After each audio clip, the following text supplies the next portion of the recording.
Hello, everybody, and welcome to Speaker Series. My name is Sam, and I'm the graduate student coordinator for the series. First of all, thanks to Tanner Wyatt for the introduction music. And a quick order of business before we get into it. If anyone needs to register their attendance for class, please log into Slido, and you can see listed on the slide here, the code is learning.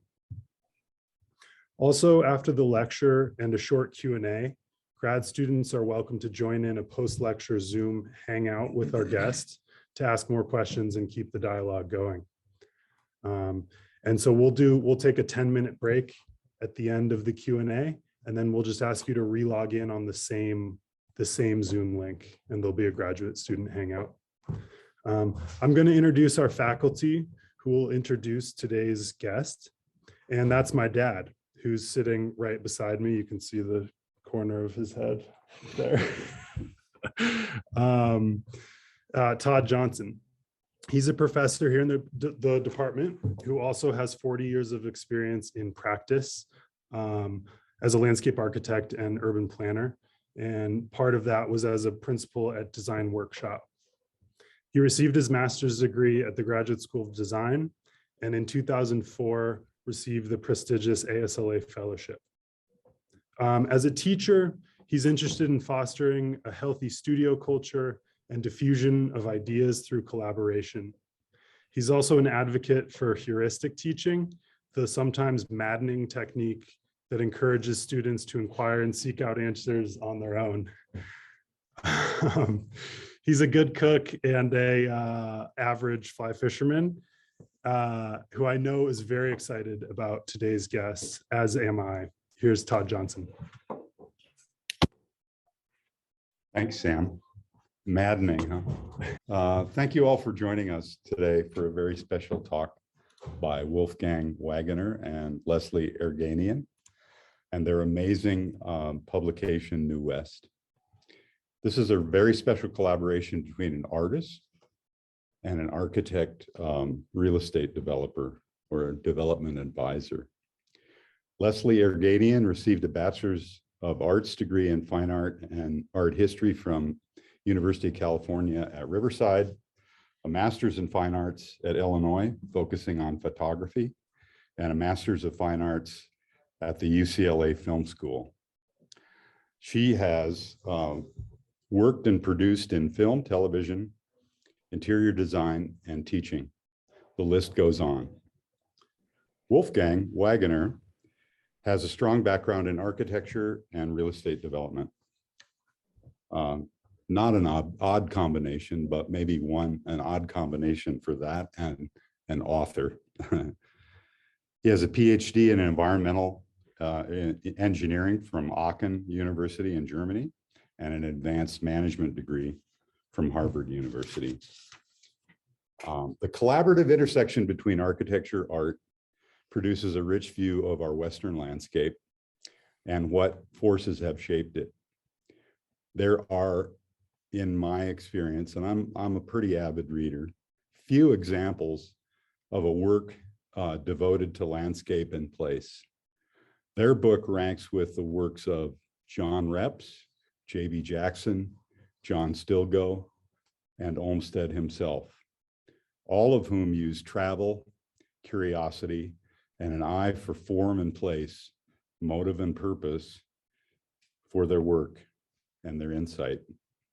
This book is a vital treasure for our understanding of the West. We're all privileged to have you, Wolfgang. Take it away. Great. So yeah, thank you very much, Todd, for the very kind introduction, and also thank you very much for accommodating here the last minute change in terms of not being able to be with you today in person in Utah.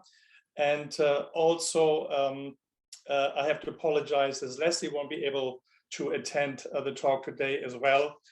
So I will cover her piece of the presentation. Now, first of all, New West, I mean, was a tremendous eye-opening journey for us and for me in particular. You can tell from my accent, I'm from Germany.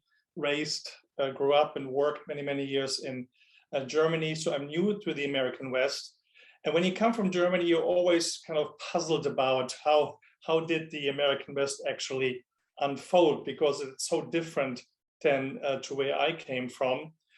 And this journey creating US together with Leslie provided me a very tremendous eye-opening experience to really understand where we are today, and to think about most of the call, if not everybody on the call. We envision, we dream, we create, we plan, we develop. So everything is about the future, and it's about what is next. And I currently work in California.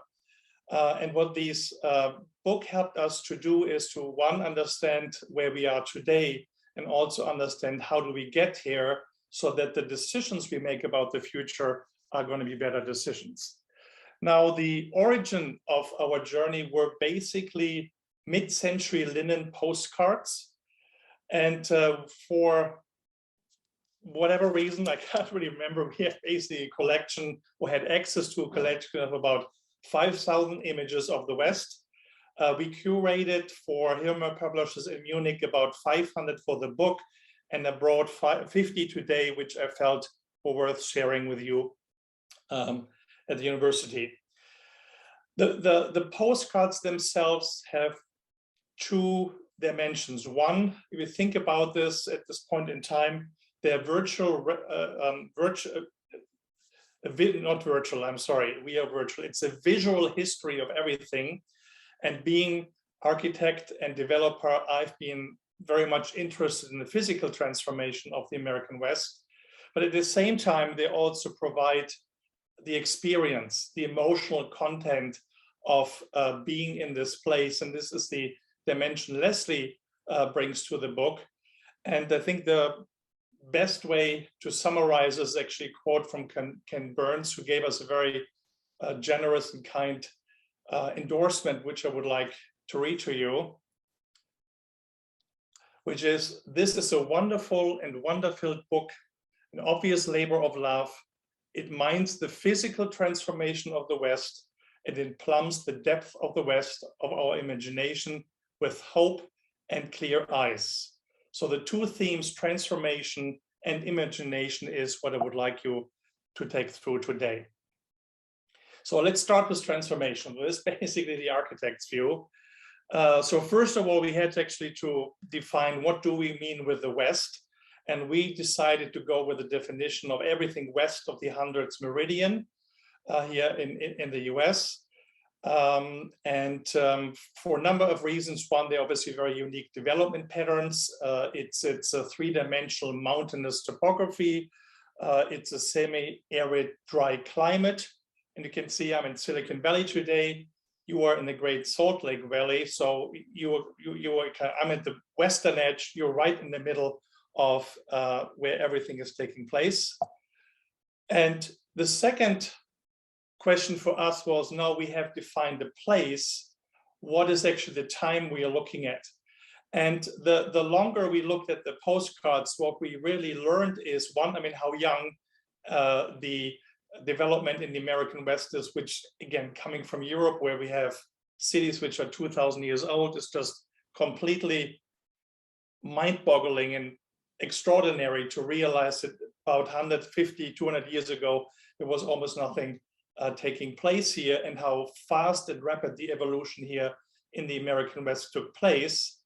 And then secondly, what we also did realize is that there were certain infrastructure development steps, we would call it these days platforms, on which human activities take place, and that these platforms really shaped the human development and the human, let's say, the built environment as it works together with the natural environment. Now, the period we're looking at is really mid-century, is 1931 to 1959. That's the period that these cards we're going to share today have been in print. What was really fascinating for me is to see that, how can I say, we were able to roll back 75 years or 80 years of urban development and take a look at the West at this point in time.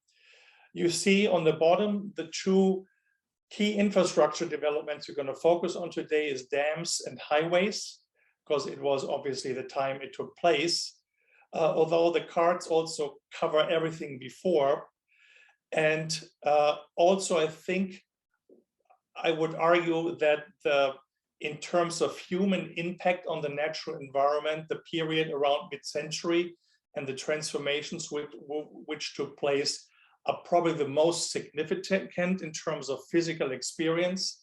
If you look later on in the 20th centuries, airports, the internet, obviously extremely important, but they have less physical consequences of what was created in mid-century. Also of note, I mean, it's just for me being so fascinated here, if you take a look just at how many people were living in the West, so around 18,000, less than 10,000 and 300,000 from between 1900 and 1950. You obviously had this tremendous jump in population growth, and which was really the threshold from rural development to urban development. Okay, but enough of context setting. We just want to jump right in the images. I want to start with the dams just because, well, the West is dry. And as you can see here, just read earlier this year that the last year, 2021, for the American West was the driest year in the last 1,200 years. So we obviously all very familiar, and we are in California very aware of how dry everything is. And the dam program started in about the 1920s. Arizona here was one of the first dams which was created, because if in this dry environment we live, if you don't have the water, you can't basically attract the people. So that here is an example of the Hoover Dam.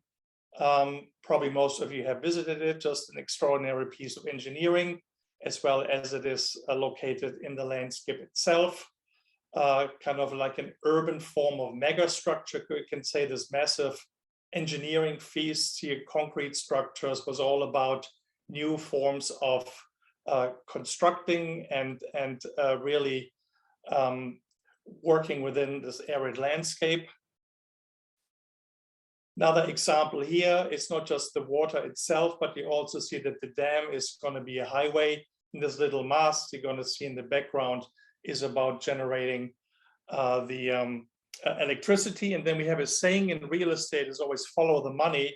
I think in the American West, what we have to say, follow the water. This is a look down from the Colorado River, from the dam down to the Colorado River. Then obviously we're all familiar with this impact of water and the relationship to enable agriculture here in the American West. There's an example here from Arizona.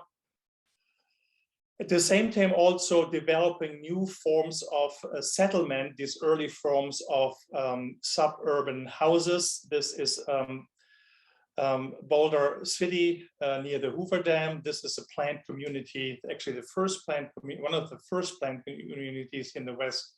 It's about for 5,000 people, which were basically the workers to construct the dam.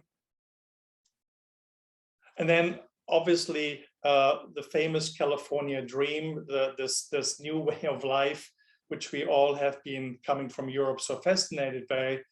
Think about this to have water as part of the residential experience. And it's a kind of first time in history that you actually could live on the land and you could engage in leisurely activities. So this is one example here, the Town and Country Desert Hotel in Palm Springs. Now, that's water. Next aspect, obviously, is electricity. So these dams were not just built for distributing and bringing water across the geography. You also needed to have power to increase productivity, to just be able to conduct life as we know it. So it's basically the electrification of the United States. And some examples here, you see this is Hoover Dam at night. It's almost like a piece of land art, the way not just the electricity generation, but also the experience here is depicted down to the electric mast in the background. The images at mid-century are very egalitarian, even though they were postcards. But take a look at here. This was industrial production, oil rigs in California, Southern California, which in this point in time was the largest oil producing region in the world. So similar to the Middle East these days. Obviously, the fascination with the Los Angeles as one of the fastest growing metropolis here in the American West, and this famous view from the hill down across this basin of the Los Angeles. And this here is the Hollywood Hills. Because of the entertainment industry, they were the ones embracing, first of all, electricity for basically 24/7 activities. This is the Hollywood Bowl, where you have outdoor concerts, and yes, you wanted to do it under the stars, and this was enabled by electricity. You had Hollywood Boulevard with all the movie theaters, all these clique lights, just this spectacular entertainment experience at night. And you have to imagine at this point in time, Los Angeles was probably as pitch black as many parts of Utah are these days still. We can experience the stars. So this idea to really use light and electricity as part of the experience to attract people to movies and to the theaters themselves was quite a new experience in town. That is one example here of the then emerging radio and TV networks. This is NBC, which really embraced modern ways of buildings, of course, but also working with light and making the light part of the design to have the day and night experience. And this is one, I mean, you find many, many images of Main Street across many main streets across the American West. This is the one I picked because it is Salt Lake City. And it's a very typical rendition of a main street. It's just a street. You have your buildings, you have retail on the ground floor, you have some offices, some apartments possibly on top. And then you see kind of almost how shy initially electricity was introduced for commercial reasons. And since we are in Salt Lake City, obviously urban development is another really key component of the storytelling of the postcards at mid-century. This is one Main Street. One of the typical segments. You see the public realm, you see the sidewalks, you see the streets, the pretty wide streets. You see this very kind of market-driven, random real estate development by individuals, probably department store here in the front, some apartments. What was interesting then also from continue to be in Salt Lake City, you have not the streets, the images depicted these squares in town. And then this one here is Salt Lake City. It's one of, in terms of the aerial views, it's probably one of my favorite views in all the collection that we have, because it is such almost picture book perfect description of an American city for someone coming from Europe. You have obviously this stunning valley. Bingham and the early pioneers and Mormons chose to settle. You see, of course, the grid, I mean, the classic American grid. But what you also see is this state capitol building was a little bit raised and kind of looking over the commercial activities taking place in time. And it's pretty astounding to me that if you look at this, the most important building in this image is actually the state capitol. It's very similar to the state capitol, to the Capitol building in Washington, DC. If you think about it, what really becomes clear in this image here, that there is a fundamental difference in the way the American cities develop to European cities. European cities are all in the tradition of place, in the tradition of blood, in tradition of soil, and the American cities are about ideas.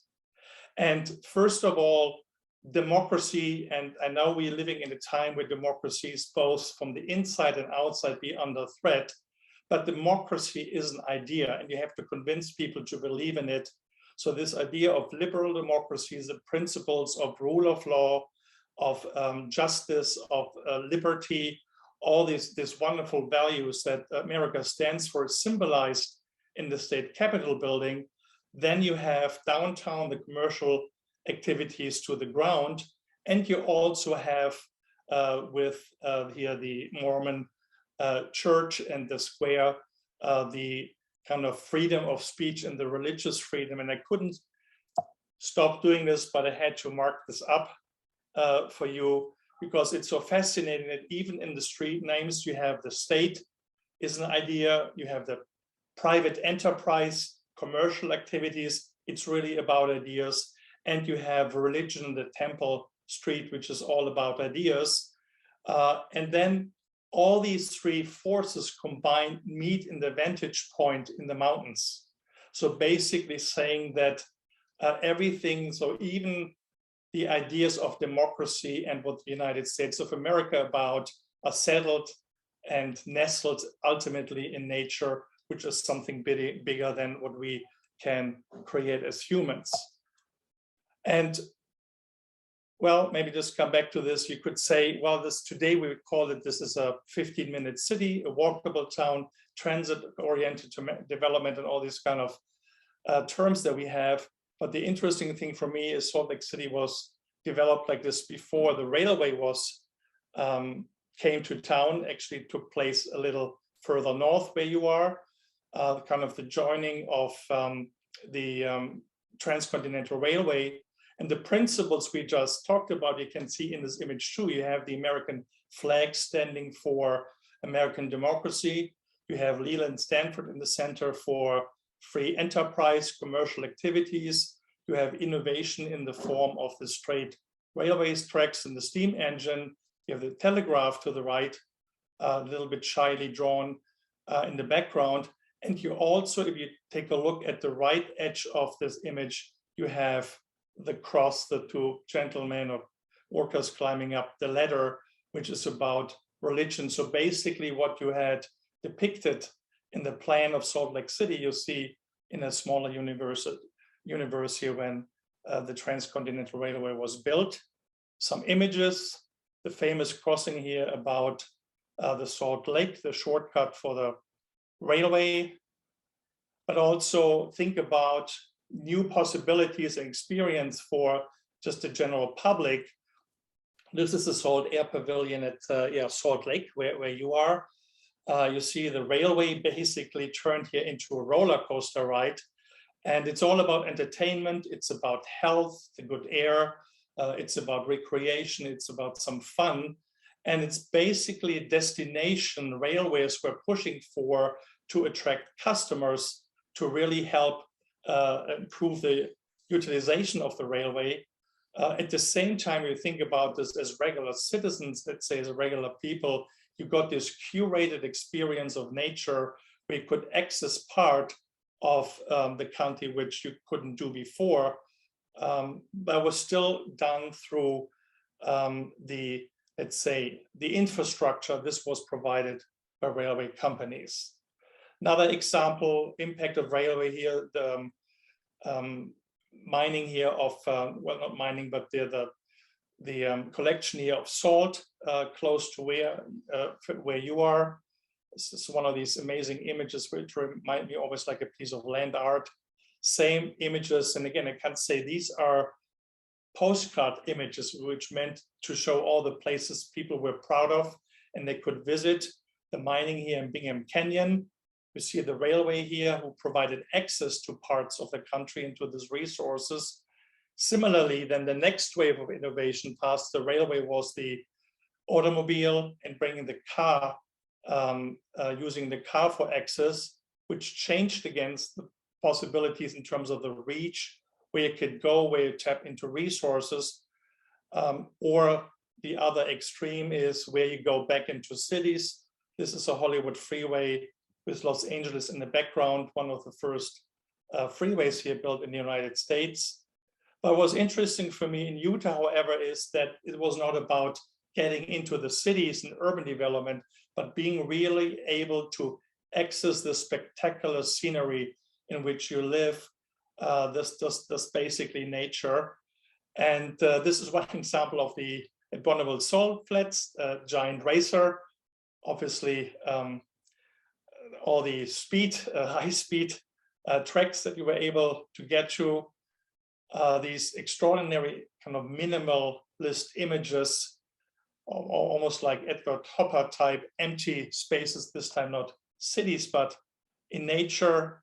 Think about this. I'm totally fascinated that this was worthwhile, recording this image of the time, the sensors which were stopping and measuring the time for the speed records. And then obviously the famous motorbike speed records here.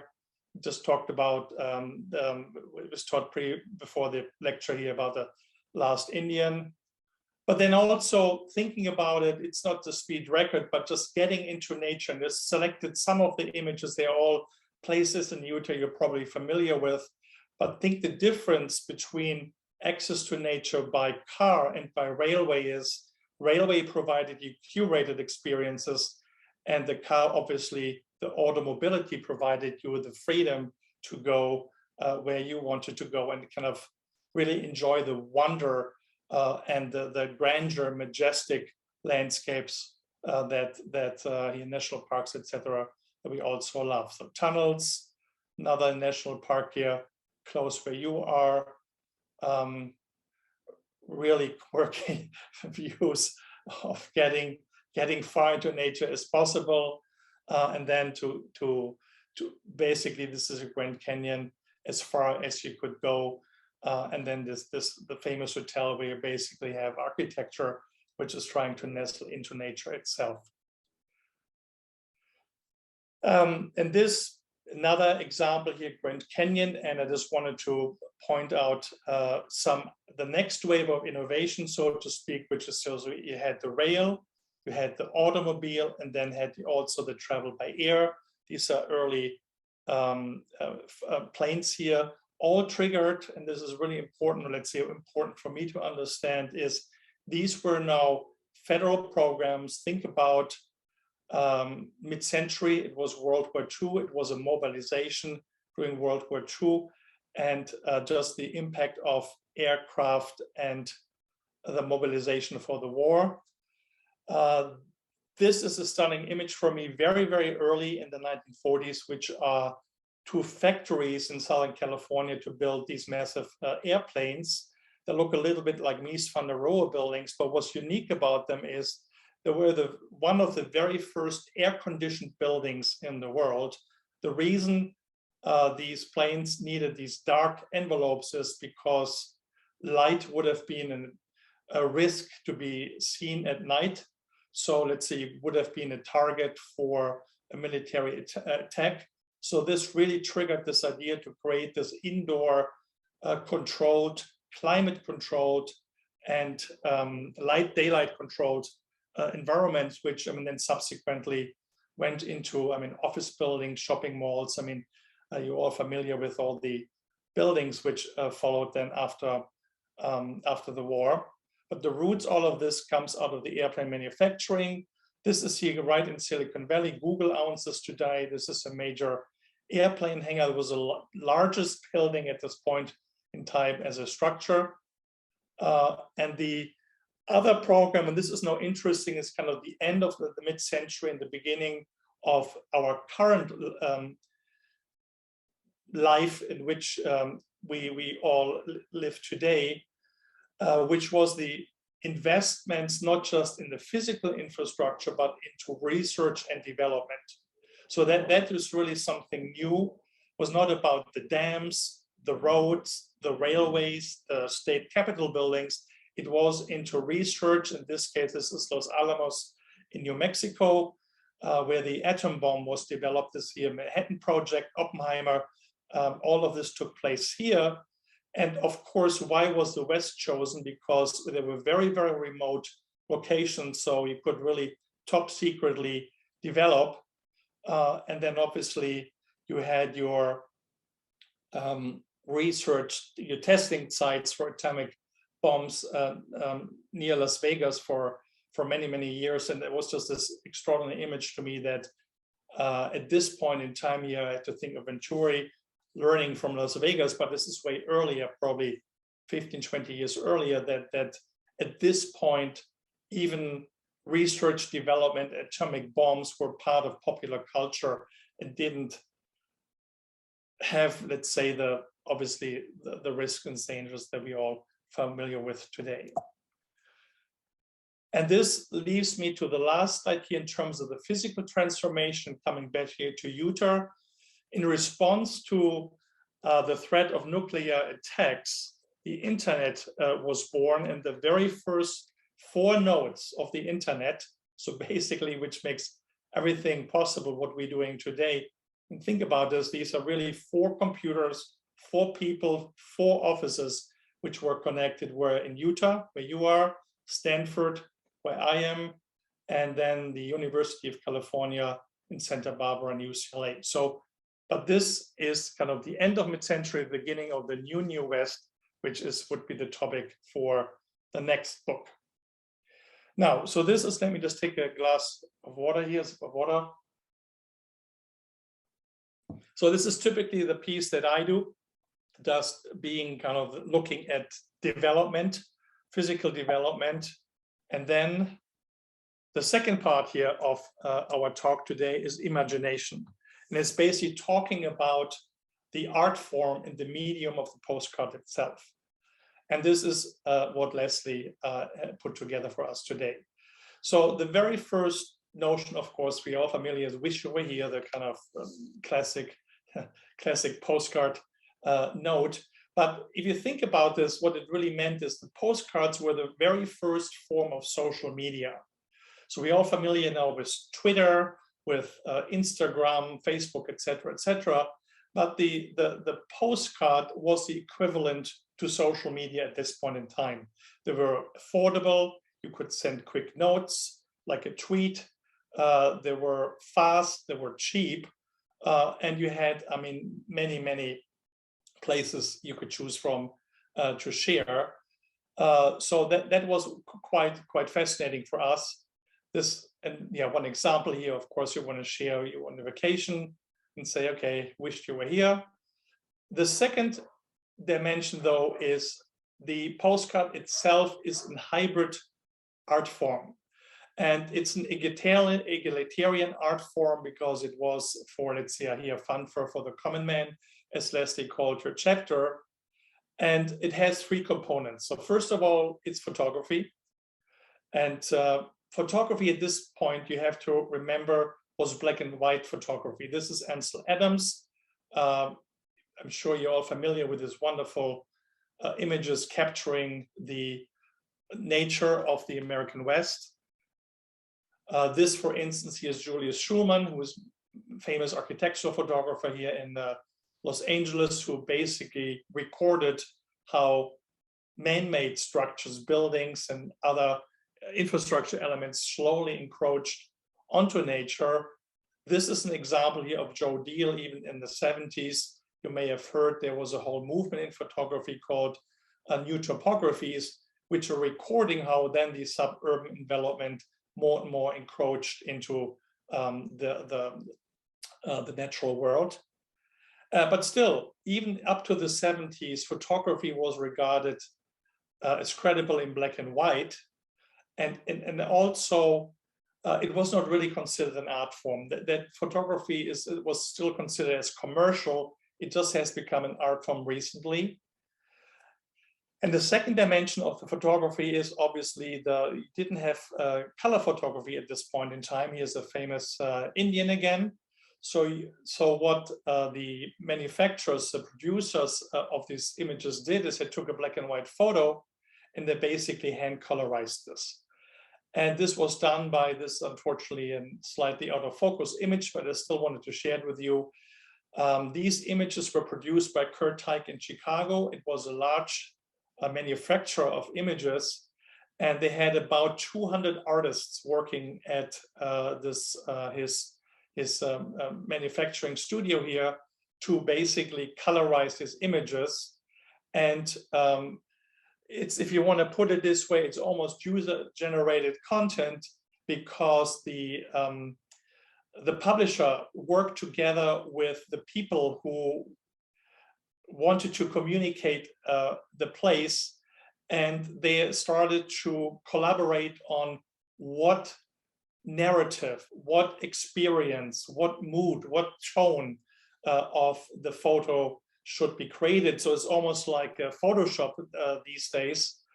So this is one example here of this giant racer, where you can see it's quite an interpretation if you look at the original photo and how it then was idealized for the image. It's even the artifice of the car itself has been modified.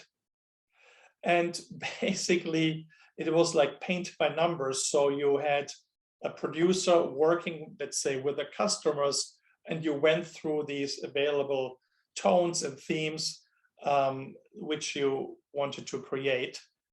And we heard many, many times that these colors in these postcards are surreal, they're hyperreal, they're garish or kitschy. But it's interesting for us to see. I mean, you live obviously in Utah, you're very familiar with the national parks. We took some of the stones we collected over the years and compared them with the colors in the book itself. And let's see, as hyper-real as they seem, it's part of one of the elements of what makes this American West so unique.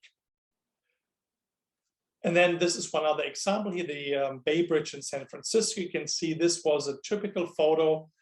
Even the quality of the photo, you can see you couldn't even had the depths of field that you could create the background in the focused manner. You have the foreground, you see the cars, and then basically you would work together with a critique company in Chicago and decide, okay, this is how I would like to see the bridge by day. This is the type of skyline I want to communicate. This is kind of the emotional content in terms of, let's say in this case, progress and development of what communicate.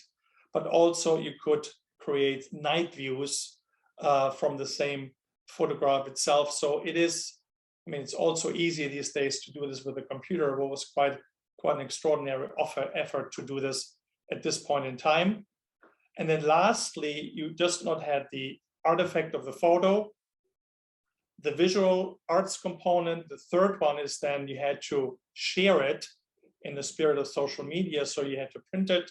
This is an example of the Kurtai company. It was quite a big operation, and this was state-of-the-art technology, this lithographic presses they had developed for postcard production. You kind of see here the pixelated pattern of the postcards if you really zoom in. And what we learned, we were able to get access to the Kurtai archives. Overall, 10,000 Western views were produced. The average print run was about 20,000 prints, which overall basically 200 million images were produced. And I think we are quite proud to say we have 5,000 of these, but that's a small part. And actually I would like, this is one other example, one additional thought in terms of popularity of the 11 states of the American West. Utah, you see here, is kind of number 6. Probably you can read it here. In terms of, we just looked at what were the popular places at center, and obviously California leading with close to 40%. Utah had about 6% of the cards. And then you can see then Oregon, Montana, Idaho were the least visited at that point in time. And I just wanted to conclude here with the last image I put together here for today, where we don't want to say wish you were here, but we say wish we were there. This is the quad of your university. So with this, I want to stop sharing and give it back to Sam. Thank you so much, Wolfgang. That was really amazing. Those images are incredible. We really appreciate it. Before, I'm going to ask the first question because I have control, but I do want to encourage people to submit questions into chat, and I'll repeat them to you. But I think it's really incredible how you decided to, I think it's a brilliant idea to define waves of innovation in, steam, steel, oil, and information. And we're certainly today, right now, in an age where oil feels like it's winding down and information is in its kind of maturing. I'm curious, you mentioned in the introduction of your book that the next stage that is maybe poised to crest is symbiosis, which I like the optimism of how that sounds, but I'm curious if you could expand on that a little, or what your ideas or thoughts are about it. Yeah, symbiosis is really the symbiosis of the built in the natural environment. So if you let's say, if you look at you mentioned the platforms, the technology platforms. So it's basically a technology, and just a little background. I used architect, real estate development in Silicon Valley. Obviously, I work a lot with technology and have worked with Cisco, for instance, which is an internet company, which is all about creating these platforms of the internet and taking a look how human activity is connected with each other. So what I mean with symbiosis is, let's say, if you take a look at the environment, and we say, let's say I grew up, Todd obviously is familiar with this. We come aus an era from the 70s. We had all the let's say the energy crisis. We had the environmental crisis. So it was all about that human activities, sprawl, urban development is destroying the environment. Yeah, so we got more efficient, and we got more smarter about how we develop, how we contain development. So let's say that's kind of motivation by we have kind of tightened our belt. Now, the second step for me is actually the phase we are in right now, which is resilience. We realize, okay, it's not just that we as humans have an impact on the environment, and we have to be very mindful how we work together with the environment so we don't destroy the planet Earth we're living on. But now planet Earth is coming back to us in terms of climate change, in terms of all the consequences that we talked about here, the dryness in the West, the wildfires, the sea level raising is coming back to us. And just to give you a little interesting story, I'm working on a development here right at the San Francisco Bay right now, and we are concerned about sea level rising. And so I just explored with the local planners about what is the impact on sea level rising, what should we do about it, and is there some environmental assessment? And they said, well, no, there isn't, because let's say all the environmental impact status is about the impact of the humans on the environment. We don't have any guidance on what nature is actually going to do to us. So that's kind of the phase we're in right now. For me, symbiosis is actually getting one step further, and I think it's a very hopeful way. And when we wrote the book just before the pandemic took place, but I think that the pandemic is a very good amplifier for how do we organize human activities on the information platform. Look what we do today. I was not able to visit. We do this online. So what it means for me is that nature no longer is, okay, we have to be respectful and don't fuck it up, pardon my French. We have to figure out, okay, how do we deal with climate change? But most importantly, I think for me, to see nature as a resource of human health and well-being, how we connect with nature in a way as a human, and not just experience, let's see, the beautiful views and the sceneries and the postcards, but really in health, whether it's mental health or physical health. And by doing this, and what we see, I mean, I could show work I've been doing currently myself, is that obviously you're integrating nature and buildings in a way more synergetic way. So for me, there is no real difference. I mean, we know we have all our disciplines. We trained as a landscape architect or physical architect or planner or whatever. But if you think about we as humans, as biological human beings, we have a coherent experience, which is not compartmentalized into different professions.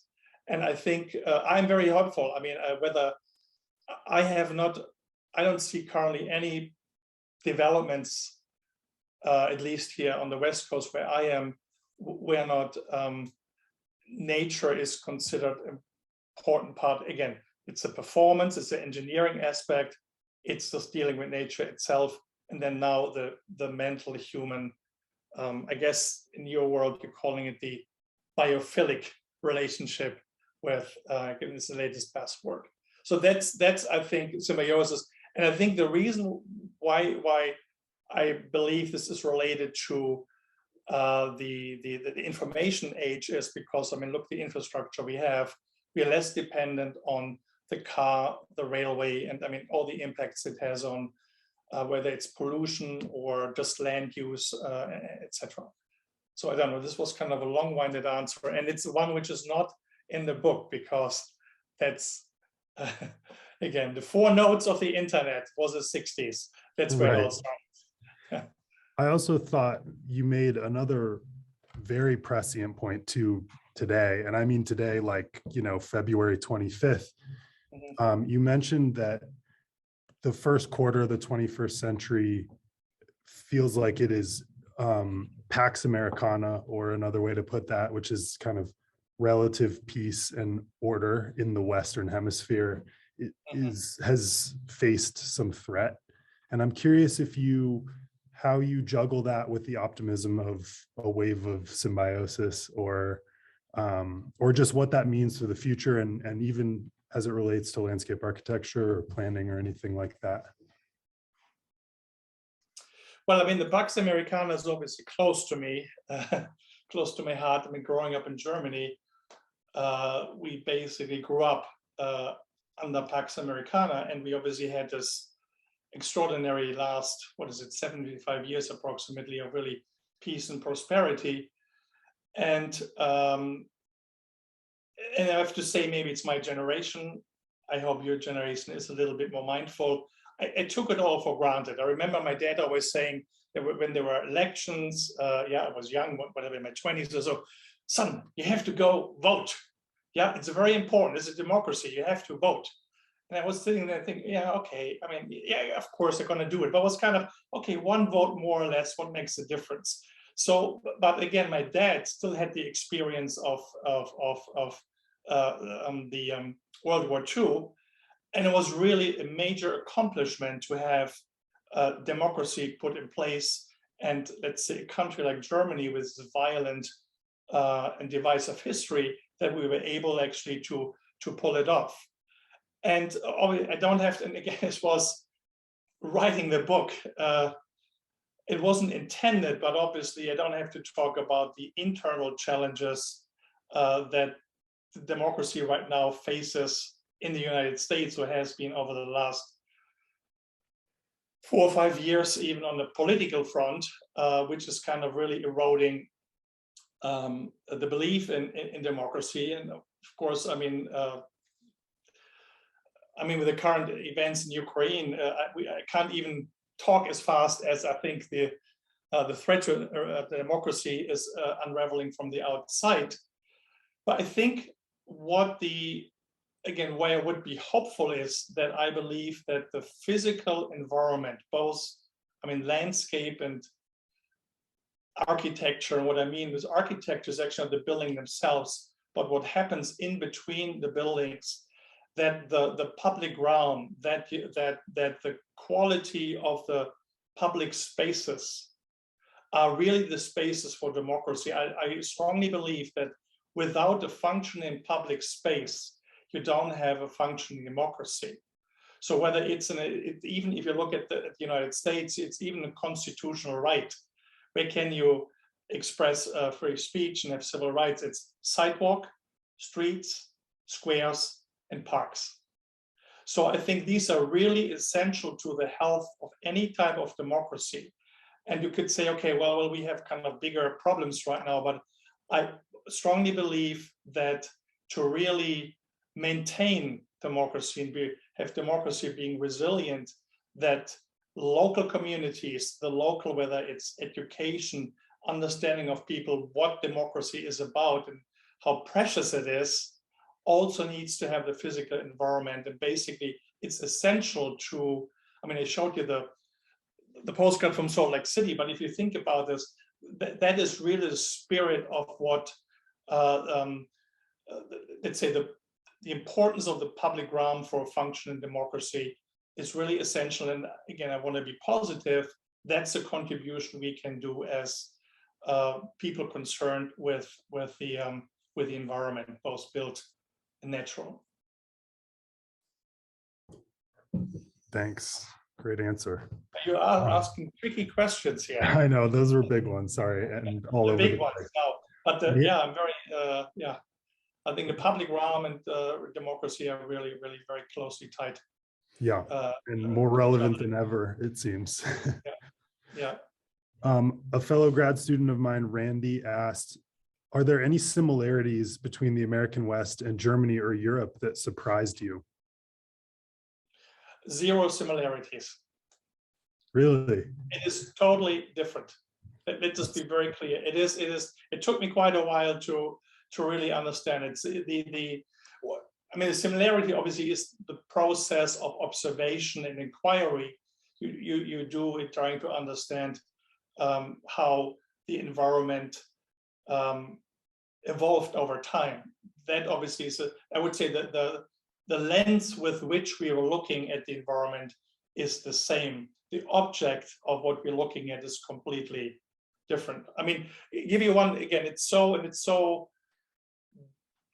I think for an American, very difficult to communicate this. Again, the idea, well, that the United States is founded on ideas, not on place. That you have property rights. Think about this. Just 200 years ago, you were able to buy or sell a piece of land.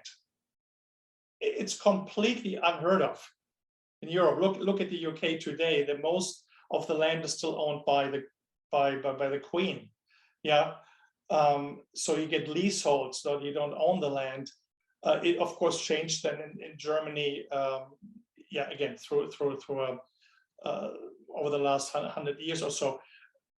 But these are all American ideas that you actually have the freedom to own a piece of land, develop it or whatever, be a homesteader, live there, whatever you want to do. It's just so uniquely American that it is not.